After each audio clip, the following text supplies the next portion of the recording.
Yardo wa asyhadu an la ilaha illallah wahdahu la syarikalah wa asyhadu anna Muhammadan abduhu rasulullah nabiyya ba'da ma ba'du raditu billahi rabba wa bil islami dina wa bi Muhammad nabiyya wa rasulah. Segala puja dan puji kita panjatkan kepada Allah Subhanahu wa taala, Rabb semesta alam, yang telah memberikan kepada kita sekian banyak nikmat. Di antara nikmat yang terbesar yang Allah Subhanahu wa taala berikan kepada kita adalah nikmat Islam, nikmat iman, nikmat sehat walafiat, dan nikmat pada hari ini Allah Subhanahu wa taala kembali mempertemukan kita di dalam pembahasan hadis pilihan dari kitab Riyadhus Shalihin. Dan pembahasan kita masih membahas bab yang keempat, bab kejujuran atau kebenaran.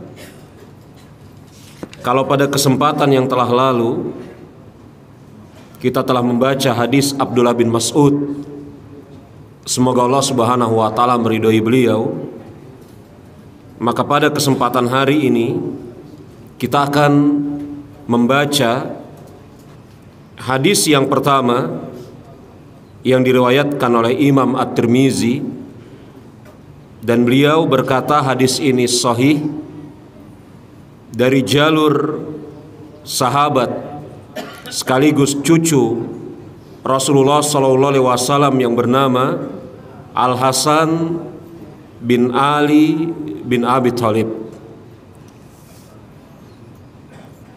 An Abil Muhammad Al-Hasan bin Ali bin Abi Thalib sibti Rasulillahi sallallahu alaihi wasallam, dari Abu Muhammad Al-Hasan bin Ali bin Abi Thalib, semoga Allah Subhanahu wa taala meridhoi mereka berdua, yakni Hasan dan ayahnya Ali bin Abi Thalib, sibti Rasulillahi sallallahu alaihi wasallam, yang mana beliau adalah cucu Rasulullah sallallahu alaihi wasallam.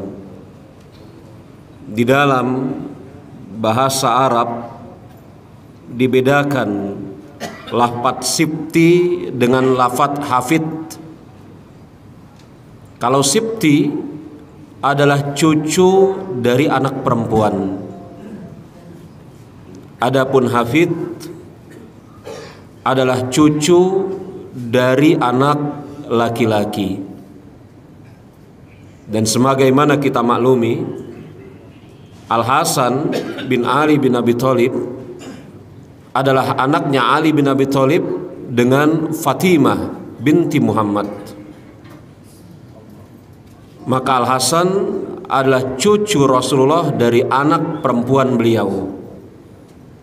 Di dalam bahasa Arab dibedakan antara cucu laki-laki, cucu dari anak laki-laki dengan cucu dari anak perempuan.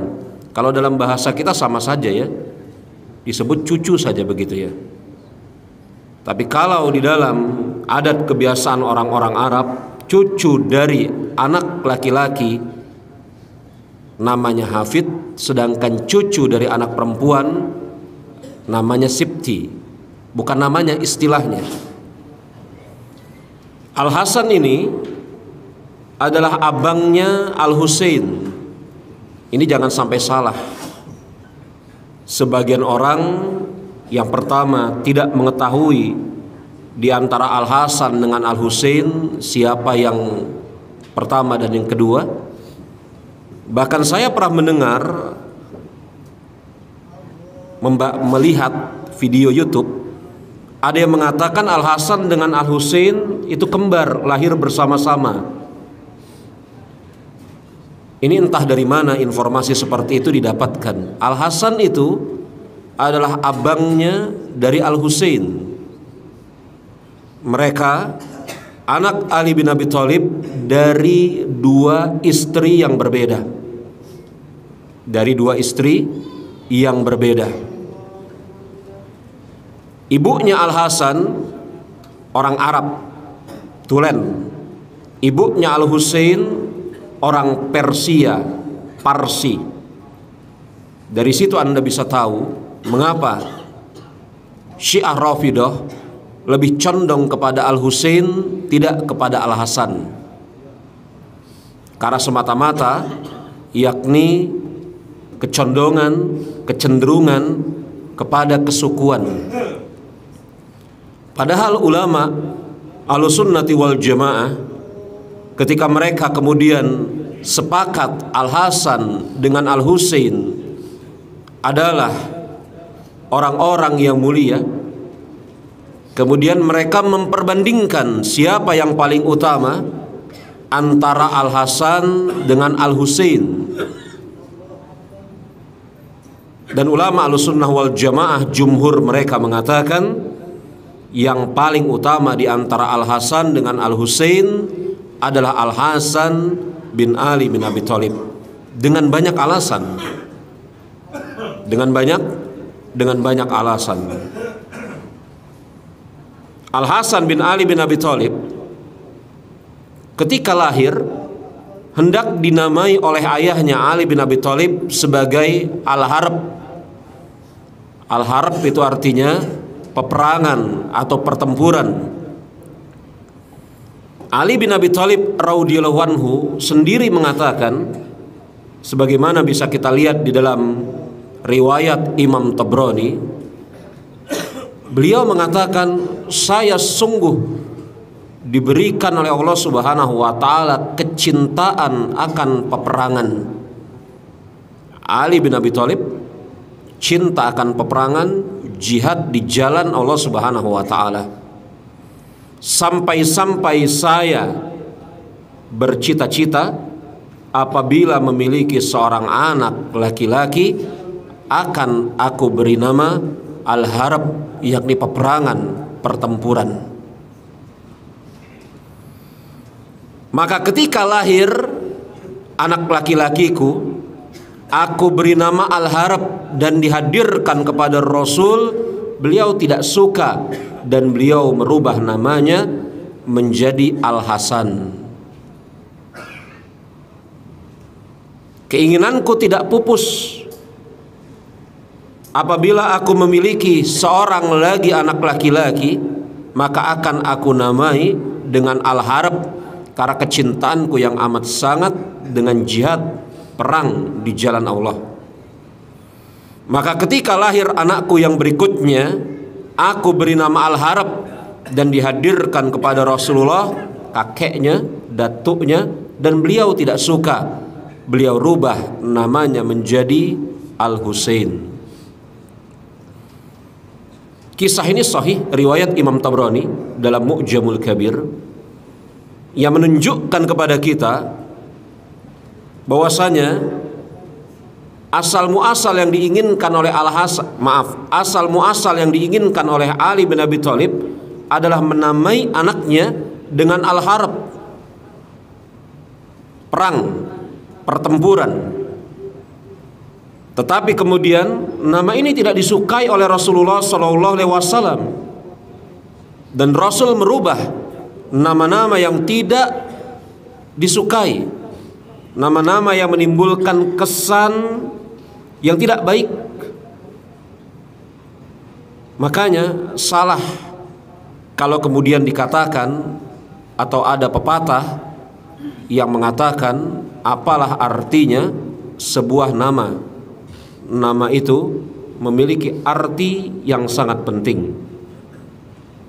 Di balik nama terselip doa, di balik nama terselip latar belakang bagaimana ayah dengan ibunya. Saya punya santri, ini kisah nyata. Saya punya santri, saya kisahkan dua orang. Yang pertama pas kemudian PSB, penerimaan siswa baru, saya baca daftar namanya. Namanya Sudais. ketebak bahwasanya ayahnya, ibunya cinta kepada Syekh Sudais. Betul? Ketebak. Saya agak lupa tahun berikutnya atau 2 tahun berikutnya ada nama-nama yang aneh-aneh, yang janggal-janggal ya. Tapi kemudian saya baca, saya panggil anaknya, ini nama ini apa artinya? Oh, nggak tahu. Coba tolong tanya sama ayah. Usut punya usut, Kimi itu ternyata pembalap apa? Raikkonen apa? Ya. Ya, usut punya usut. Makanya jemaah rahimani wa rahimakumullah, sampai-sampai kemudian para ulama sebagaimana dinukil oleh Syekh Bakar Abu Zaid dalam Tasmiyatul Maulud mengatakan, para ulama mengatakan, sebutkan namamu, aku bisa tebak akidah bapakmu. Aku bisa tebak bagaimana kecenderungan beragama bapakmu. Ya, apabila nama kita ini sudah terlanjur seperti itu, contohnya saya, maka mudah-mudahan Allah Subhanahu wa ta'ala memperbaiki generasi kita yang berikutnya.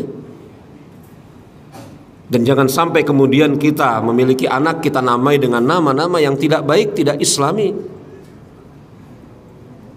Nama itu mencerminkan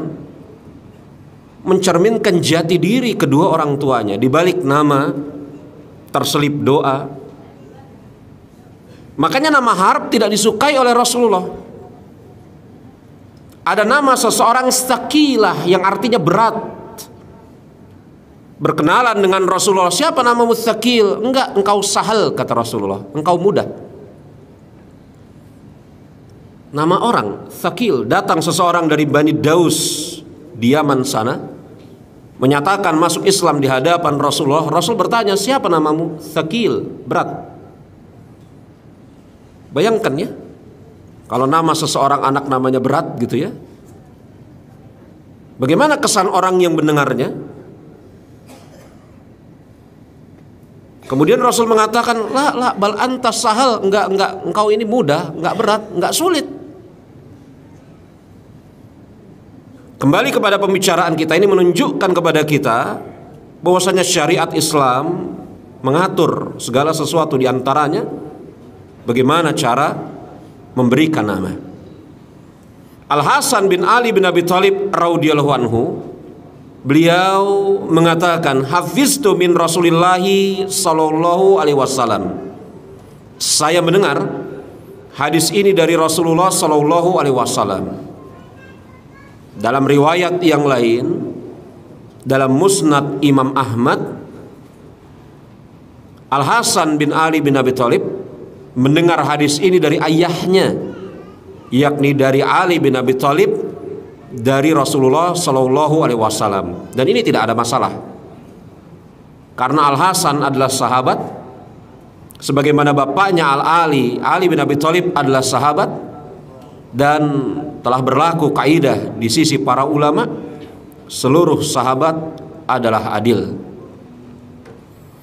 Saya hafal dari sisi Rasulullah Shallallahu Alaihi Wasallam, di mana beliau berkata, "Da'ma yaribuka illa ma la yaribuka, fa inna sidqa tuma'ninatu wal kaziba ribatun." Yang artinya, tinggalkan segala hal yang engkau ragukan kepada segala hal yang engkau tidak ragu, karena sesungguhnya kejujuran adalah ketenangan, dan dusta merupakan hal yang meragukan.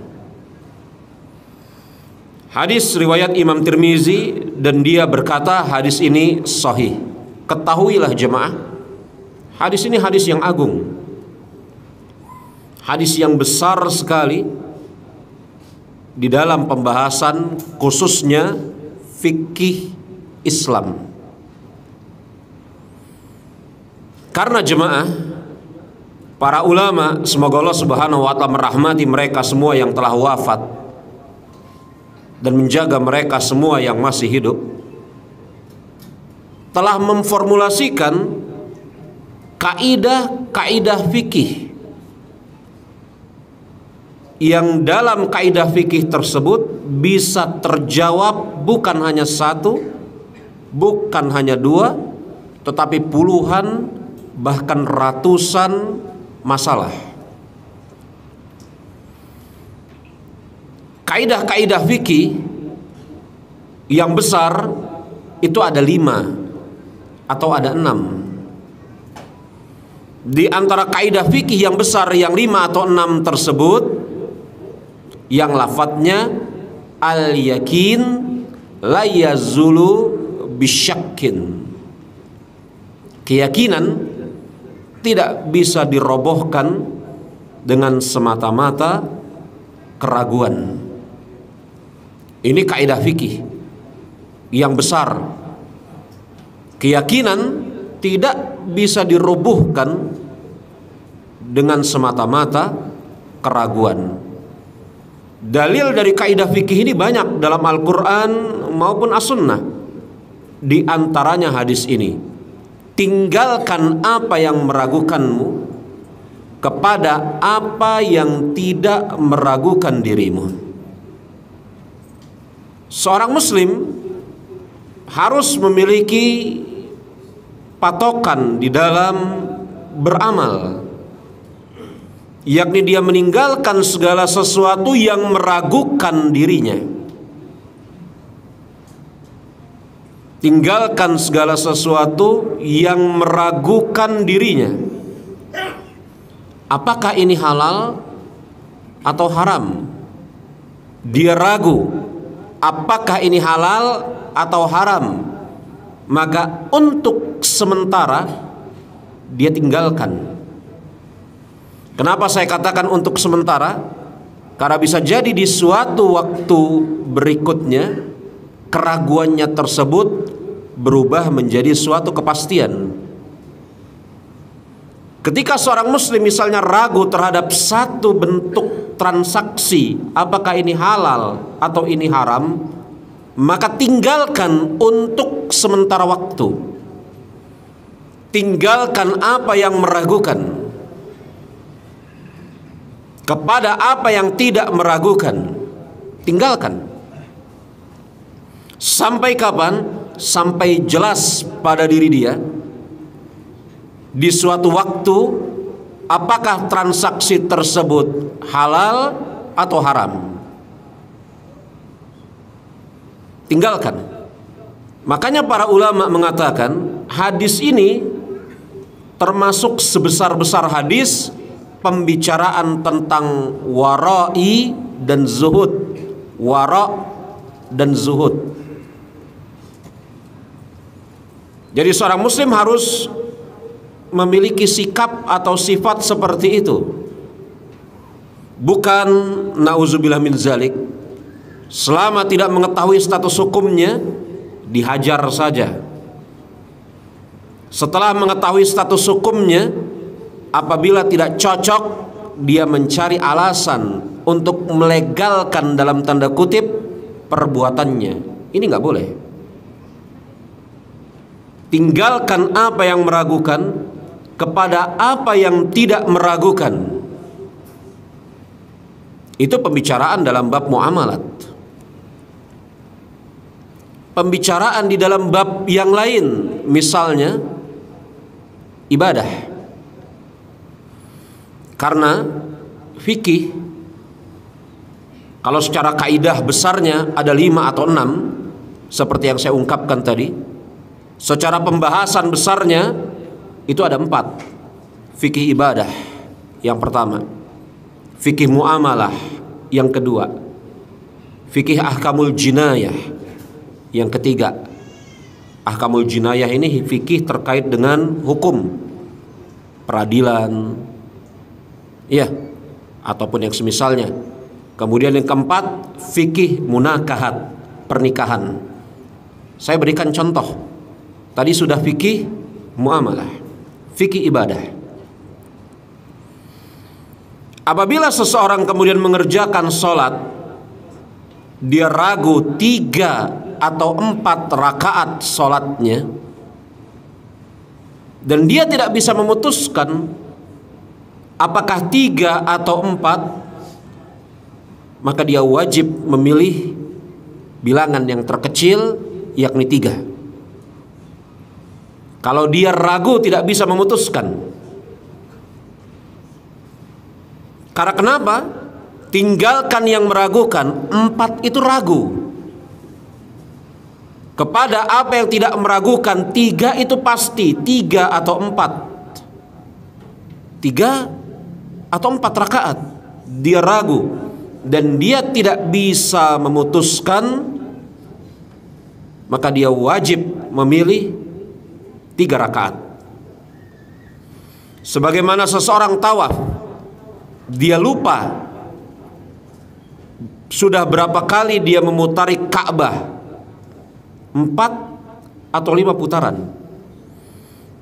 Dan setelah dia renungi, dia coba berusaha mencari petunjuk, tidak juga dia jumpai sesungguhnya sudah 4 atau 5 putaran. Maka dia wajib memilih 4 putaran, karena 4 pasti dan 5 meragukan. Apabila seseorang ragu apakah pakaiannya, seseorang mengetahui secara pasti pakaiannya terkena najis, tetapi dia ragu di sebelah mananya, apakah sebelah depannya atau sebelah belakangnya, maka dia wajib mencuci sebelah depan maupun sebelah belakang. Dia yakin pakaiannya terkena najis, tetapi dia lupa atau dia ragu di bagian mana dari pakaiannya yang terkena najis. Apakah sebelah depan atau sebelah belakang? Maka dia cuci kedua sisinya. Bab ibadah. Bab yakni munakahat, pernikahan. Seseorang mengetahui secara pasti bahwasanya dia memiliki saudari perempuan sepersusuan yang ada di suatu desa. Orang-orang tua kita zaman dahulu kala sering sekali menyusui anak yang lain selain kita, betul? Menyusui anak orang lain selain anaknya. Maaf, termaksud saya punya saudari perempuan sepersusuan. Khususnya ini orang-orang kampung ya. Orang-orang kampung yang tinggal di kampung-kampung sering sekali ya. Saya punya saudari perempuan sepersusuan. Apabila ada seorang laki-laki yang dia mengetahui secara pasti dia memiliki saudari perempuan sepersusuan di satu desa, tetapi dia tidak mengetahui perempuan yang mana dari desa tersebut, maka hukumnya haram atas dia menikahi perempuan-perempuan di desa tersebut sampai dia mengetahui secara pasti yang mana saudari sepersusuannya. Maka ini jangan sembarangan ya. Saya sering mengatakan kepada perempuan-perempuan yang menyusui anak, Anda jangan sembarangan nyusuin anak orang lain tanpa Anda beritahu, tanpa Anda informasikan kepada orang tuanya, tanpa Anda menjelaskan kepada anak Anda, karena telah menjadi saudara sepersusuan yang hukumnya haram untuk menikah. Begitu. Munakahat, pernikahan. Seorang laki-laki menikahi seorang gadis yang memiliki saudari kembar identik. Iya, contoh fikih memang aneh-aneh, tapi mungkin saja terjadi. Seorang laki-laki menikahi seorang gadis perempuan yang memiliki saudari perempuan kembar identik. Karena terkadang kembar nggak identik, satu laki-laki satu perempuan, bahkan dua-duanya perempuan nggak sama. Saya pernah menjumpai ini laki-laki ini perempuan, kembar, laki-laki dengan laki-laki nggak sama. Ini kembar identik.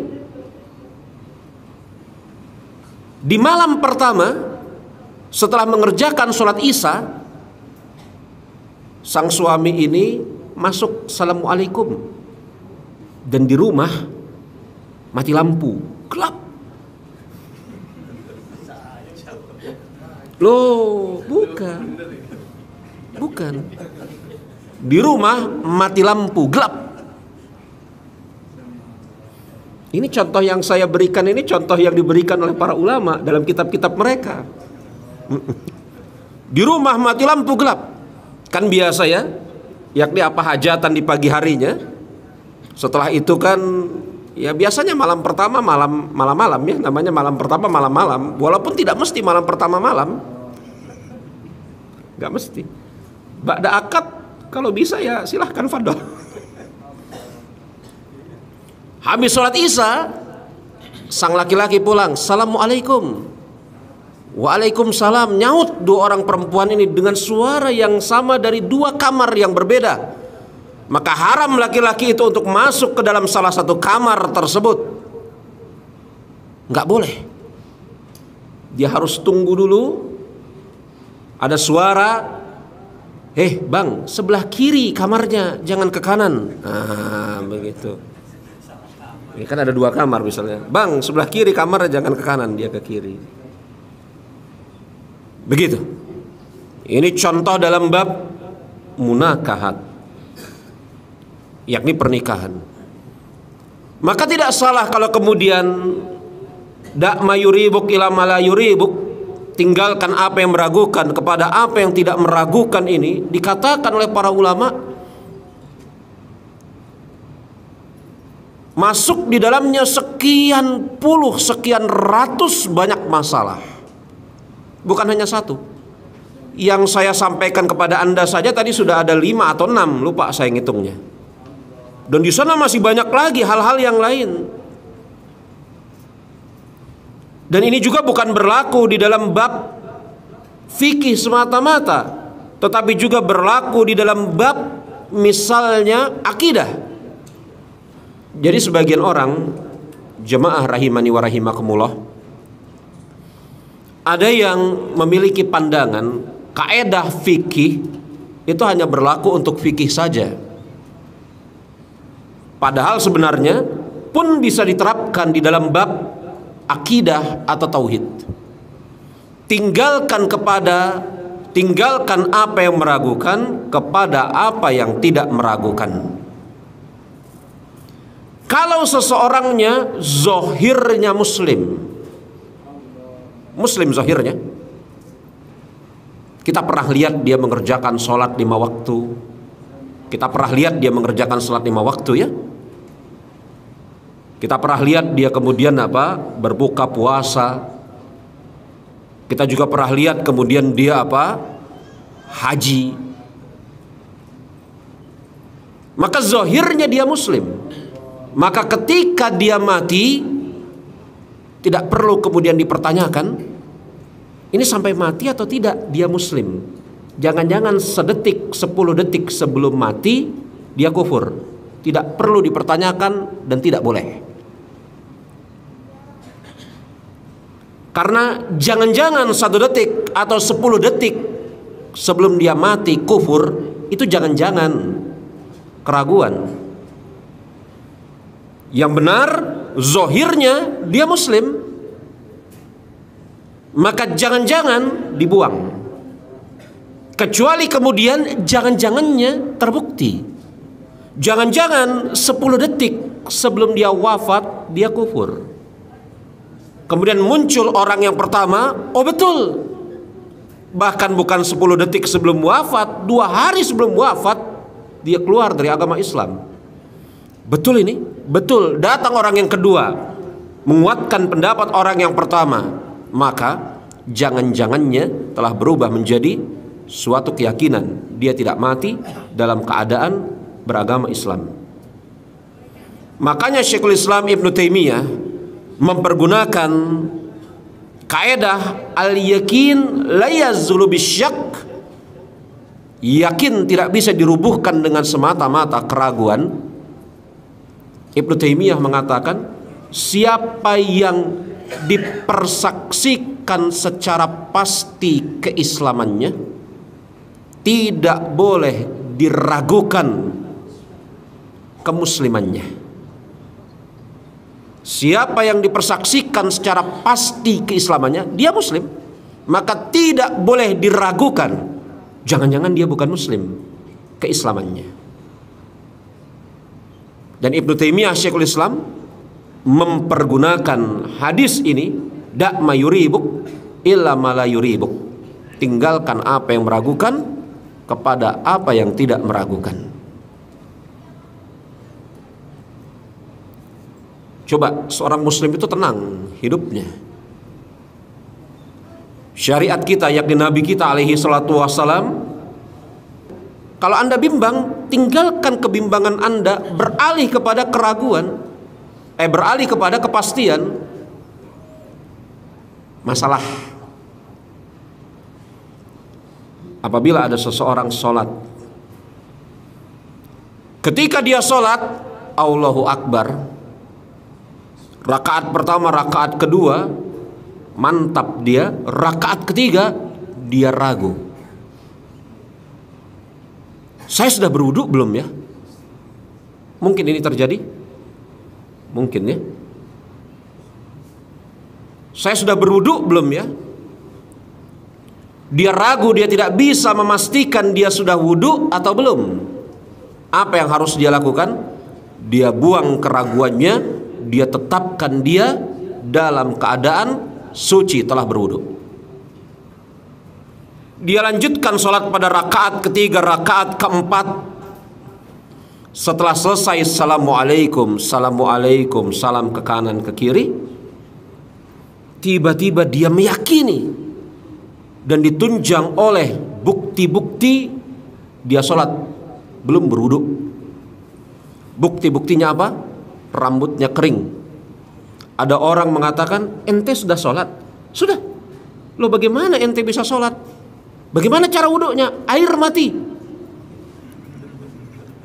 Air mati. Keraguan ini harus ditunjang oleh bukti ya.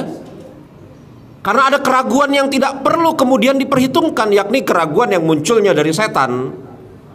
Ente sudah sholat? Sudah. Lu bukannya tadi dari kamar mandi bareng-bareng saya? Iya. Sudah wudu? Sudah. Dari mana ente bisa wudu? Orang air mati kok. Wah iya, saya belum wudu. Awalnya dia yakin, di rakaat kedua ragu, dia hilangkan keraguannya, selesai sholat, ternyata betul dia belum berwudu. Apa yang harus dia lakukan? Dia berwudu, atau kalau tidak ada air dia bertayamum, dan kemudian dia ulangi sholatnya. Karena dia telah sampai kepada derajat kepastian, ternyata dia tidak berwudu. Dan kita sama-sama tahu, sholat tanpa wudu tidak sah. Dan banyak sih permasalahan-permasalahan yang bisa kita turunkan dari hadis ini. Cuma yang menarik, hadis ini ada kelanjutannya. Apa kata Rasulullah? Da' ma yuribuk illa ma la yuribuk. Tinggalkan apa yang meragukan kepada apa yang tidak meragukan. Itu yang sudah kita bahas. Ada kelanjutannya.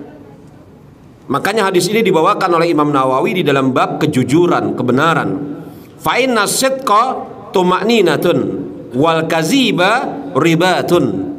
Karena jujur itu ketenangan di dalam hati, dan dusta itu merupakan keraguan.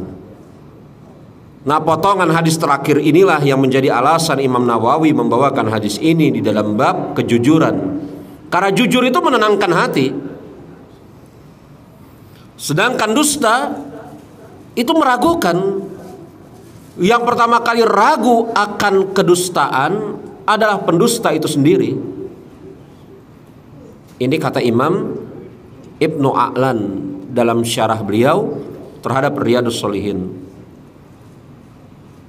Siapa yang pertama kali ditimpa keraguan dari ucapan dusta seseorang, maka yang pertama kali ditimpa keraguan dari ucapan dusta seseorang adalah orang yang berdusta itu sendiri.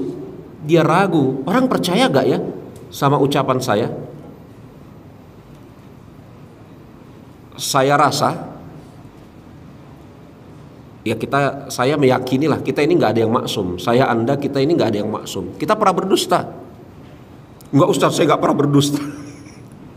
Kita pernah berdusta. Masalahnya besar atau kecil, banyak atau sedikit, biasa aja atau menyesali dan bertobat. Itu aja. Nggak ada di antara kita yang nggak pernah berdusta. Iya kan? Coba kalau kita cermati, kita renungi. Apabila seseorang berdusta, siapa yang pertama kali ragu akan kedustaan tersebut? Dia ragu, orang percaya gak ya? Maka saking dia ragu atas kedustaannya, dia tutupi, dia karang alibi yang kadang-kadang sampai gak masuk akal, sehingga orang tahu dia dusta. Ah, ente dusta. Alasannya ditumpuk-tumpuk tuh. Kok senyum-senyum? Merasa bagus. Dia dusta. Saya katakan bagus. Orang berdusta ngerasa dusta, bagus itu. Masih ada perasaan bersalah dia berdusta. Kalau dia udah berdusta menjadi kebiasaan, dia tidak merasa bersalah. Itulah yang telah kita sebutkan di dalam hadis sebelumnya. Senantiasa seorang itu berdusta hingga dicatat di sisi Allah sebagai seorang pendusta. Nauzubillah. Ada sebagian di antara manusia, ketika dia berdusta, dia ragu dustanya ini diterima atau tidak oleh orang ya. Maka untuk kemudian supaya orang itu percaya, dia susun sekian banyak alibi yang menguatkan atas kedustaannya, sampai-sampai kemudian alibi-alibi yang tidak masuk akal. Ya, yang dengan sebab itu terbongkarlah kedustaannya. Maka kata Imam Ibnu A'lan, yang pertama kali ragu akan dusta adalah orang yang berdusta itu sendiri. Percaya gak ya orang itu akan kedustaan saya? Ustadz, oh ya, ada orang-orang yang kemudian apa? Yakin dalam keadaan dusta. Nggak ragu dia, yakin dia. Dia meyakini dan terbukti bahwasanya kedustaannya itu dipercaya oleh orang. Ada orang-orang kayak gini ya. Ini sudah sampai tingkatan apa? Level legend di dalam bab dusta. Ngomong bohong apa aja orang percaya gitu ya. Mungkin ada orang seperti itu. Jadi dia ngarang alibi, orang percaya. Dia ngarang alibi, orang percaya. Dia ngarang kedustaan, orang percaya. Tapi permasalahannya, sampai berapa lama orang-orang itu percaya? Karena kedustaan kan akan berhadapan dengan fakta, kenyataan. Kedustaan akan berhadapan dengan fakta lagi kenyataan. Dan orang-orang awalnya mungkin percaya, kemudian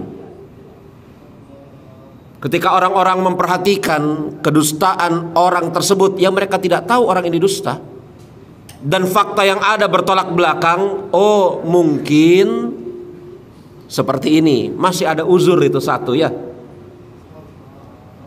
masih dikasih permaafan. Dia dusta lagi, fakta bertentangan. Oh mungkin permaafan kedua, permaafan ketiga, uzur yang kedua, uzur yang ketiga. Tapi seberapa banyak orang yang kemudian terus mempercayai pendusta yang sampai tingkat legend ini?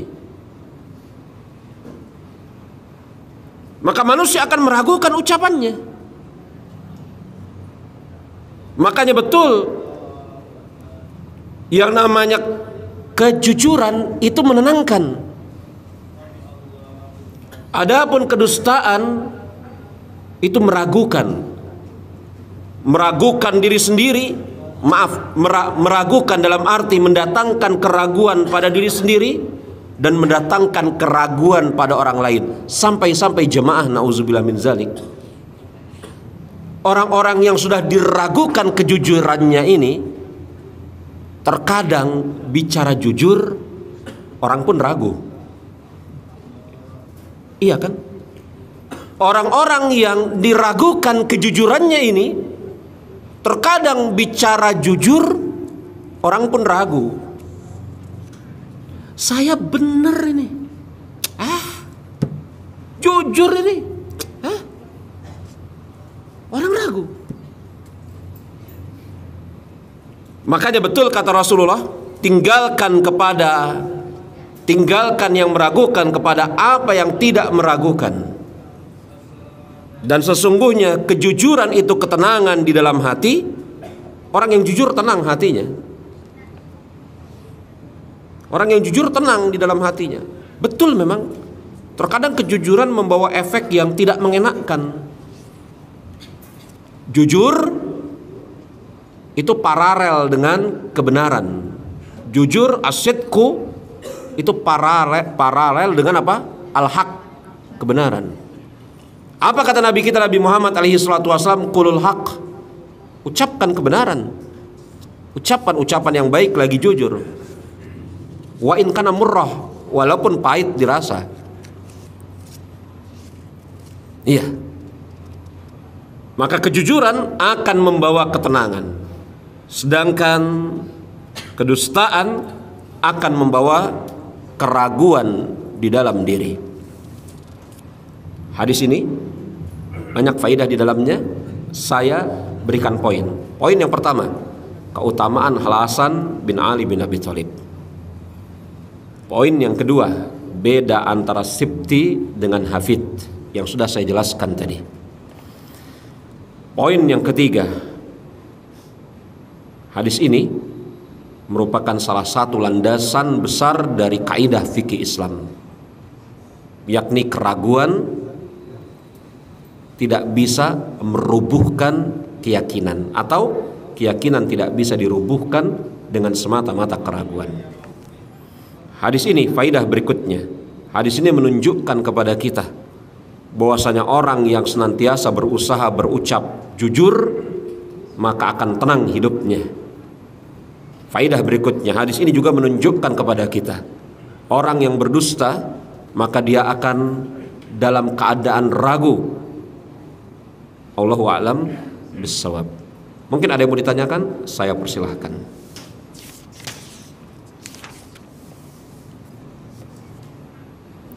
Ada yang mau ditanyakan jemaah?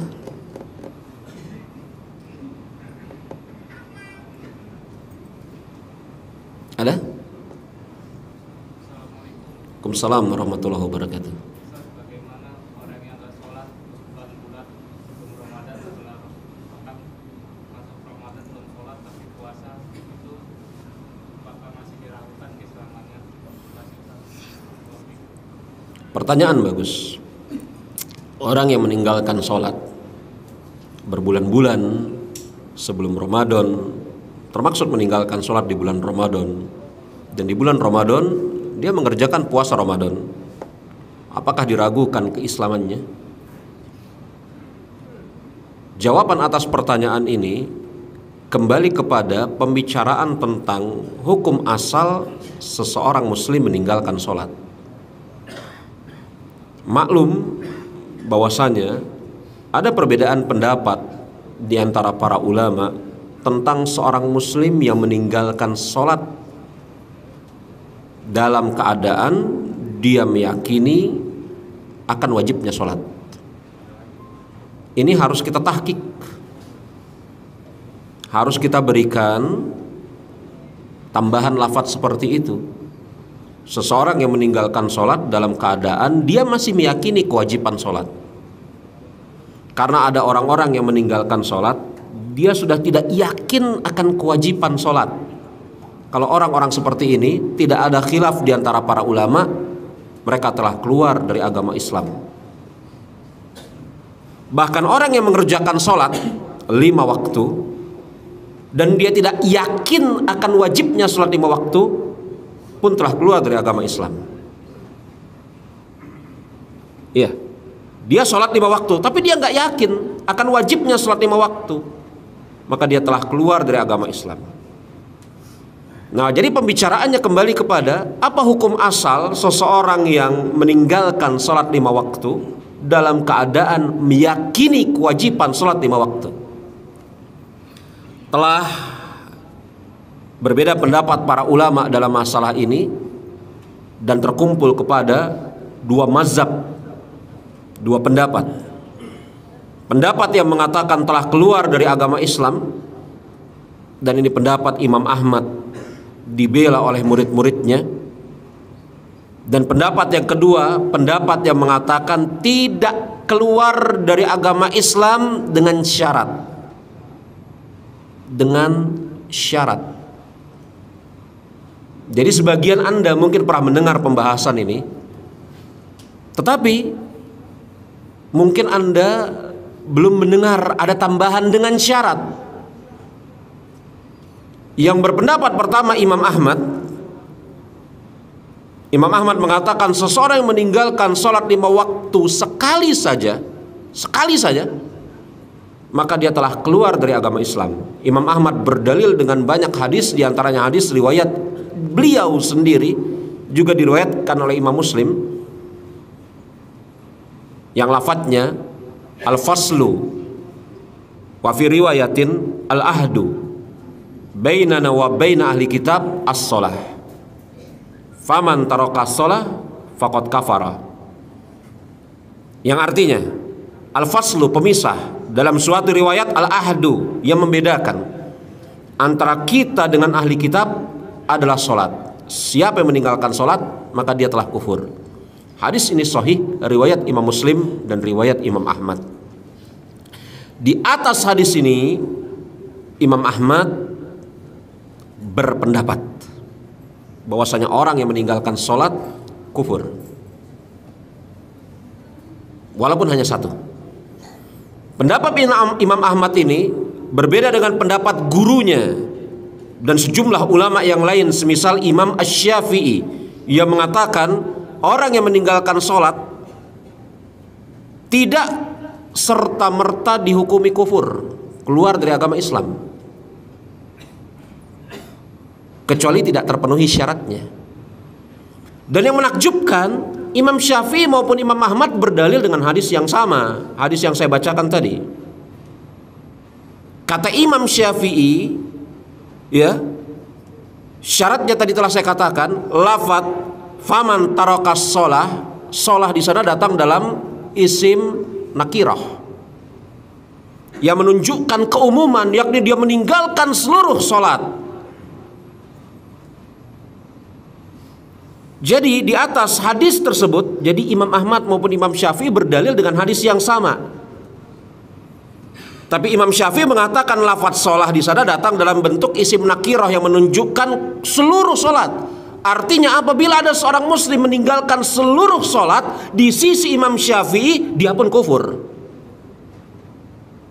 Begitulah.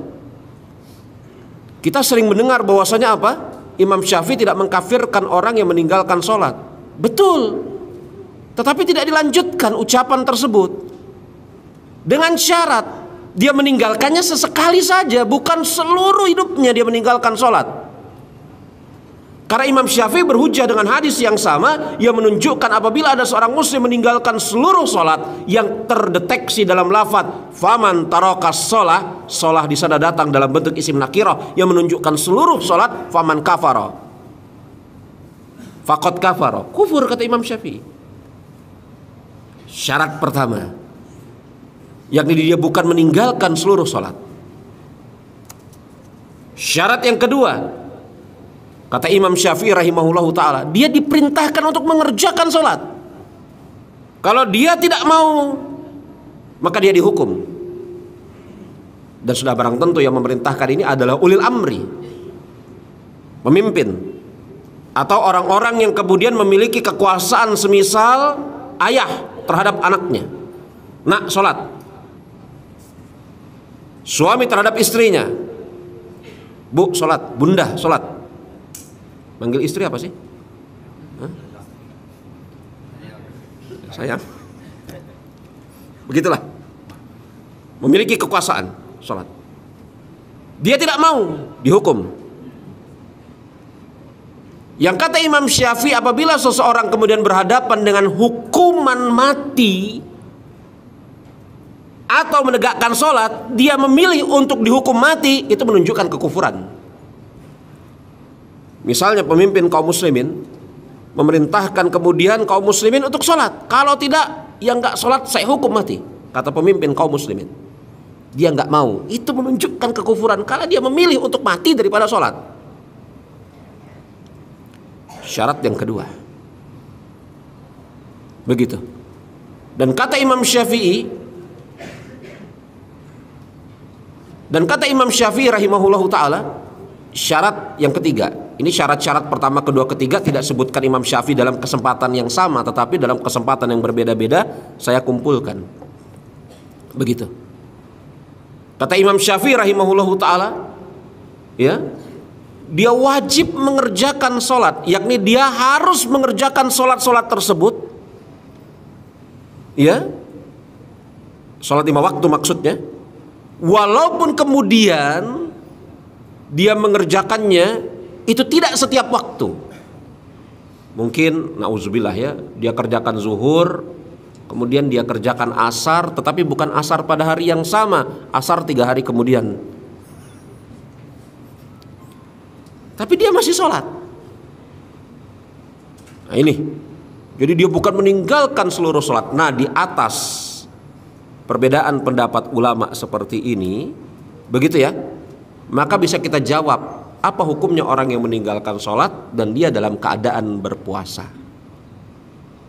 Apakah meragukan keislamannya atau tidak ragu keislamannya? Ini beda ya. Bagi yang berpendapat bahwasanya dia mengikuti mazhab Imam Syafi'i, ya seperti itu. Kalau dia mengikuti pendapat mazhabnya Imam Ahmad, seperti itu. Tetapi ada satu hal yang hendak saya katakan. Memvonis seseorang itu keluar dari agama Islam itu bukan perkara yang sederhana. Itu perkara yang berat. Tidak boleh gegabah. Andai kata ada seseorang yang kemudian dia meninggalkan sholat, kita lihat secara zahir dia meninggalkan sholat, tapi kemudian dia puasa, maka apakah boleh kita vonis orang tersebut adalah orang yang telah keluar dari agama Islam mengikuti mazhabnya Imam Ahmad? Jawabannya juga tidak. Walaupun kita mengikuti mazhabnya Imam Ahmad dalam masalah ini. Oh, saya mengikuti mazhabnya Imam Ahmad karena kekuatan dalil dan ini dan itu dan ini, ya, oke. Tetapi ketika ada seseorang yang misalnya meninggalkan sholat, apakah kita vonis dia kufur secara ain, orang per orang? Jawabannya juga tidak. Karena menjatuhkan vonis seseorang ini telah keluar dari agama Islam itu perkara yang berbahaya. Dibutuhkan atas diri kita kehati-hatian dan ilmu. Jangan gegabah. Lebih baik kita tinggalkan perkara seperti ini. Serahkan kepada orang-orang yang ahli. Jangan gegabah. Serahkan kepada orang-orang yang ahli. Karena siapa yang gegabah di dalam menjatuhkan vonis kufur kepada seseorang, maka apa kata Rasulullah? Man qala li akhihi ya kafir faqad ba'a ahaduhuma. Siapa yang gegabah menjatuhkan vonis kafir kepada salah seorang di antara saudaranya, maka vonis kafir tersebut akan kembali kepada salah satu di antara mereka berdua. Maka kita tinggalkan masalah ini. Kita serahkan kepada ahli ilmu, orang-orang yang telah mapan di dalam masalah ilmu. Adapun kita ingatkan kaum muslimin untuk sholat. semangati mereka, kabarkan kepada mereka ganjaran pahala dari Allah, azab dari Allah bagi orang yang meninggalkan sholat, manfaat sholat dan semisalnya. Ada satu buku Pak, bagus, mungkin di toko buku di seberang Senen ini ada bukunya, judulnya Mengapa Kita Mesti Sholat. Judul bahasa Arabnya Limaza Nusolli. Itu buku bagus sekali. Pendekatannya dari sekian banyak pendekatan, mulai dari pendekatan pahala, pendekatan siksa, pendekatan surga, pendekatan neraka, pendekatan kesehatan, pendekatan macam-macam. Limaza nusolli, mengapa kita mesti sholat. Kalau nggak salah itu judul terjemahannya. Bukunya bagus, seginilah, harganya murah. Bagi orang-orang yang mungkin belum tergerak untuk sholat, buku itu mungkin bisa menjadi, yakni apa, pintu masuk. Bahwasanya sholat memiliki keutamaan yang sekian banyak, bukan hanya sekedar pahala dari Allah Subhanahu wa Ta'ala, tetapi manfaat dari sholat begitu banyak. Allahu a'lam bishawab. Kita tutup dengan mengucapkan subhanakallahu. Masih ada padahal dari sosmed. Ustaz izin bertanya, Anda bekerja di perusahaan di bidang jasa. Di tim kami ada 5 orang. Klien suka memberikan tip atau upah kepada tim kami yang lain, namun tidak membagi kepada kami berlima, padahal kerja kita sama tujuannya untuk perusahaan tersebut. Menurut teman Ana, apa yang diberikan ke dia maka punya dia, padahal tim kami ada berlima dengan tujuan yang sama. Apakah demikian Ustaz ketika kita ada lanjutannya? Iya. Kemudian bekerja diberikan tip, apakah kita ambil sendiri-sendiri atau bagaimana? Itu dan bukan milik mereka semuanya. Pertanyaannya begitu ya. Saya ulangi, mungkin ada yang nggak dengar nih ya. Jadi ada satu tim yang terdiri dari 5 orang. Mereka bekerja bersama-sama di bawah satu bendera perusahaan, yang sudah barang tentu perusahaan tersebut akan memberikan upah kepada mereka atas pekerjaan yang mereka lakukan itu. Iya kan? Nah kemudian kliennya puas, memberikan tips kepada tim itu, dan yang diberikan tips kepada tim tersebut salah seorang dari 5 tersebut. Pertanyaan yang muncul oleh sang penanya, kenapa nggak dibagi 5? Kenapa hanya dia saja? Padahal kan ini kerja tim.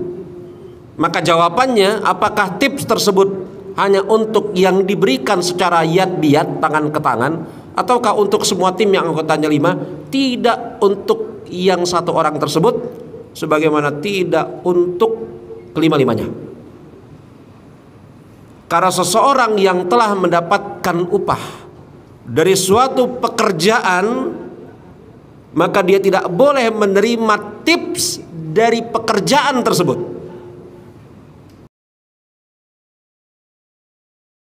Dapatkan upah atas suatu pekerjaan khusus, maka ketika dia mengerjakan pekerjaan tersebut, dia diberikan tips, dia tidak boleh menerima tips tersebut. Hadisnya masyhur tentang seseorang yang kemudian diperintahkan oleh Rasulullah untuk memungut harta baitul mal. Harta apa? Zakat mal. Negeri-negeri, dari desa-desa, dari kota-kota. Sampai ke hadapan Rasulullah, dia mengatakan, "Ya Rasulullah, ini zakat mal yang diserahkan oleh penduduk negeri tersebut, dan ini pemberian mereka secara khusus kepada saya. Dan kita sama-sama tahu bahwasanya amil zakat itu salah seorang di antara yang berhak mendapatkan apa? Zakat itu sendiri. Betul? Amil zakat termaksud orang yang berhak mendapatkan bagian dari zakat itu sendiri, sebagaimana Anda bisa lihat di At-Taubah. Apa kata Rasulullah? Bagaimana menurut pendapatmu kalau kamu di rumah saja, diam-diam tidak keluar dari rumah, apakah kira-kira ada orang yang akan memberikan harta tersebut kepadamu? Tidak ya Rasulullah. Lalu dengan sebab apa mereka memberikan harta itu kepadamu? Dengan sebab aku menjadi amil zakat ya Rasulullah. Maka serahkan harta itu semuanya. Maka tidak boleh bagi satu orang itu, pun tidak boleh bagi lima-limanya. Lalu bagaimana jalan keluarnya? Berikan kepada perusahaan. Itu yang pertama. Atau kemudian minta izin kepada perusahaan atau orang-orang yang berwenang. Betul ya? Untuk kemudian apa? Apakah boleh ini tips ini? Kalau kemudian mereka katakan diperbolehkan, maka menjadi halal bagi Anda. Saya pernah lihat ini Pak. Saya pernah lihat masuk ke, mungkin Anda juga pernah lihat ya, masuk ke rumah makan cepat saji. Rumah makan cepat saji. Rumah makan cepat saji ini bisa fried chicken, bisa juga restoran Padang. Ramadan lagi hari ini ya. Kemudian yang saya lihat itu rumah makan fried chicken. Di depan kasirnya itu ada kotak kecil. Mungkin Anda pernah lihat juga ya. Silahkan memberikan tips. Dan sudah barang tentu manajer toko tahu. Nggak mungkin manajer toko nggak tahu, oh, kotaknya ada kok di situ. Manajer tokonya bolak-balik, nggak tahu kan. Maka apakah boleh kemudian yang dimasukkan oleh orang-orang ke dalam kotak tersebut menjadi bagian orang-orang yang bekerja, padahal orang-orang yang bekerja itu telah mendapatkan gaji dari toko itu? Jawabannya boleh, karena telah mendapatkan izin. Dan izin ini bisa jadi tertulis, bisa jadi urf, bisa jadi menjadi suatu kebiasaan. Misalnya Anda punya pegawai, betul? Anda punya pegawai. Tidak perlu kemudian Anda taruh kotak, tidak perlu bikin apa surat SP, tapi Anda cukup katakan misalnya, kalau ada tips ambil aja buat kamu. Nah ini boleh juga, secara verbal, secara urf, secara kebiasaan. Tetapi kalau selama ini tidak ada, maka itu haram hukumnya seorang pekerja mengambil tips atau yang semisalnya dari pekerjaan dia, karena inilah pintu masuk dari korupsi. Makanya kita harus dukung kebijakan beberapa kantor ya, daerah bebas gratifikasi. Ini bagus ini. Hah? Yang berani-beraninya ngasih tips di foto, yang ngasih sama yang dikasih bisa kena pasal. Ini bagus ini. Bagus. Kita harus dukung yang model kayak gini ya. Saya ngelihat ini kayak di imigrasi, ya kan? Di kantor-kantor, beberapa kantor, ini bagus. Harus kita dukung yang seperti ini. Baik. Selesai udah? Ada ya? Kita cukupkan sampai di sini pembicaraan kita. Kita tutup dengan mengucapkan subhanakallahumma wa bihamdika asyhadu an la ilaha illa anta astaghfiruka wa atubu ilaik. Wa akhiru da'wana alhamdulillahirabbil alamin. Assalamualaikum warahmatullahi wabarakatuh.